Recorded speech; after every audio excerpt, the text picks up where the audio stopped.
Thank you. Good morning. I don't have any PowerPoints. My only prop is the water bottle because I'm suffering from a cold, so bear with me if my voice starts fading away in the middle here. I'm happy to talk about this next big question about how you rebuild a failed state. But I want to go back and give you a little bit of background and where I developed a perspective on this issue. And I'm going to start in 1994, when a lot of you were probably in preschool or kindergarten, which makes me feel very old. But that was the year that I started working at the International Criminal Tribunal for former Yugoslavia. And as Grace said, it's based in The Hague, Netherlands. But very soon after I arrived there, I found myself on the ground in Croatia, where there was a very tense peace in place, and in Bosnia, where there was still a war ongoing. And over the next 7 years, I spent a lot of time going into burned-out villages, talking to witnesses who had suffered in horrendous crimes, exhuming mass graves, and dealing with many of the people who were responsible for these terrible, terrible crimes. During this period, I experienced a lot of frustration at what I thought was an ineffective response from the international community to stop the violence and the killing. When the international community finally did act in a decisive manner, largely driven by the United States, to stop the war in Bosnia in 1995 and then in Kosovo in 1999, no one was more pleased than I. But soon I encountered a new set of frustrations, and that was in the response of the UN and the international community to what happens after the fighting stops. How do you put these states back together? And particularly, how do you reestablish rule of law, which was the issue I was most focused on. It was clear to me that it wasn't working very well. And we were in Europe. We were in countries that had a fairly high state of development before the conflict started, certainly much higher than in most of the states that experienced war in our time. But one thing was very clear to me, and that was the fact that a robust U.S. role was critical. It had been in stopping the fighting, it was critical for maintaining the peace, and it would be for rebuilding the countries. So I was a little bit concerned when George Bush was running for president in 2000, and he kept asking, why should the U.S. be involved in nation building? Why do we need troops in Bosnia or Kosovo? Why is it in our interest to be involved in these stabilization and reconstruction efforts? Despite the campaign rhetoric, once President Bush was elected, came into office, he didn't pull the plug on these operations. He didn't pull the troops out. And in fact, the White House supported me going out as an American government official to head the Department of Justice in the UN-administered government of Kosovo. Admittedly, some of their enthusiasm for having a U.S. official go into this position was because they recognized that if they wanted to get the troops out of Kosovo, they had to stabilize the situation on the ground and establish a state of rule of law. So there was some grudging acceptance that this sort of thing was necessary. But they still had not let go of the idea that the U.S. needed to get out of the nation-building business. I spent a year in Kosovo focused on revamping the justice system, which was really a mess. And a lot of that effort was centered on rebuilding the Department of Justice in the UN mission. It had been put together in a piecemeal fashion, really without any kind of strategic planning, with no coherence to its approach. But it was a valuable experience for me, serving in this role effectively as the Minister of Justice of Kosovo, running the courts, running the prison system, something I'd never done before, running prosecutors' offices, and doing this in the context of a UN mission. When I came back from Kosovo at the end of 2002, it was to take a job at the White House on the National Security Council staff. And when I went in for my final interview with Condoleezza Rice, who was then the National Security Advisor, and her deputy, Steve Hadley, who later became National Security Advisor, they looked at my resume and they said, "You've done a lot of work in these post-conflict and peacekeeping situations. We would like for you to focus on that here and start thinking about how the U.S. could do a better job in these situations." And remember, this is 3 months before the U.S. invaded Iraq. This is before it became very clear how unprepared we actually were for a lot of these situations. But there was already this growing awareness in the Bush White House that this was something the U.S. was going to have to do, and was going to have to do better than we had in past endeavors. Unfortunately, these issues didn't get enough attention in advance of the Iraq invasion. Our planning for what was going to happen in the post-conflict phase was poor, and as I'm sure everyone in this room knows, implementation was disastrous. Although I had just started at the White House, I was asked, actually told, to go to Iraq in a similar role to what I had had in Kosovo, to run the Ministry of Justice there. When I got there, I think, and started working, a lot of my colleagues probably felt that things were going quite well. With only a couple of exceptions, none of them had ever worked in a conflict or post-conflict setting before. I had spent the preceding 8 years doing that. So for me, it became clear very quickly that things were not going well. And when I went back to Washington after 3 months, I dutifully reported this message to my superiors at the White House. It was not a message that they wanted to hear. They were very much of the mindset that things were going well. And frankly, the reaction I got was, the problem is not the way we're doing things. The problem is people like you that don't believe strongly enough in what we're doing. But over time, it became abundantly clear that things weren't going very well. But for the rest of that year, and in fact for the rest of the time that I was at the NSC, I focused on this issue of what can we as a country, as a government, do to handle these situations in a more effective way.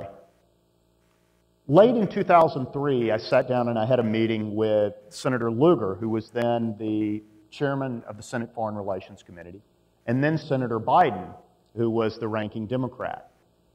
And I heard Senator Biden, now Vice President Biden obviously, offer what I thought was the best succinct description of the problem.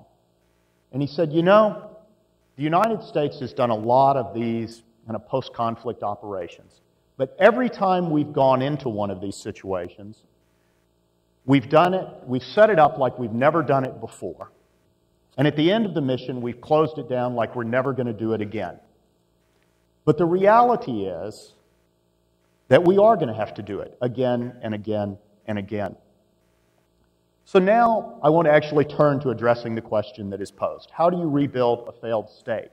And I want to draw on my experiences in Iraq and in the Balkans and some of the ideas that I came up with, and in working with a lot of other very smart people who have looked at this issue, and to try to identify what are the priorities when you are addressing a failed state situation. And I think there's 4 elements for success. The first, you must establish a safe and secure environment. This requires an infusion of an adequate number of military troops who can halt violence, something we didn't do in Iraq. It has to be followed by a civilian police presence that's capable of assuming the responsibility as you draw down the troops. But ultimately, a secure environment is the linchpin for everything else you're trying to do. If you're trying to open schools, if you're trying to restart the electricity, if you're trying to operate hospitals, anything you're trying to do, it is dependent on having a secure environment. So that's the critical first step. Secondly, you have to establish rule of law. Whenever you're coming out of a situation where there's been violence or particularly ethnic conflict, you have to find a mechanism for people to address their grievances in a way other than violence. It's very difficult, particularly in the aftermath of ethnic war, because what generally happens is you have the group that is victorious then stuffing the judiciary, stuffing the prosecutors' offices with their people, the people of their ethnic group. And the ethnic group that lost out, that may be in the minority or was vanquished in the conflict, feels like they're not going to get justice through this system.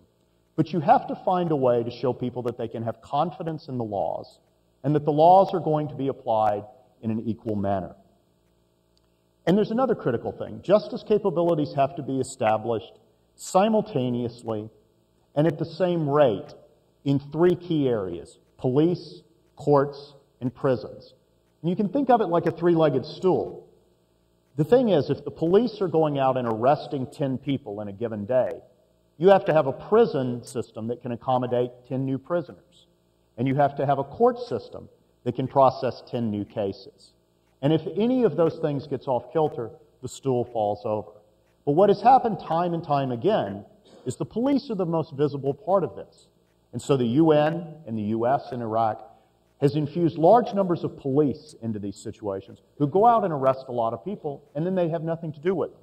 So as an afterthought, they start creating courts and prisons and doing it in sort of an ad hoc, haphazard way.